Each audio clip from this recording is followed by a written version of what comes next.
Dużo turystów? Jeszcze sobie porobię chwilę i trzeba jechać. No. Widział zawsze.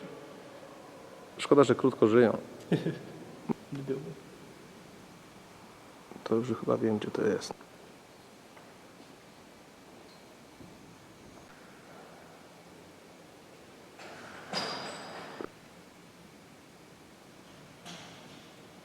Na sprawy. Też kaplica barokowa.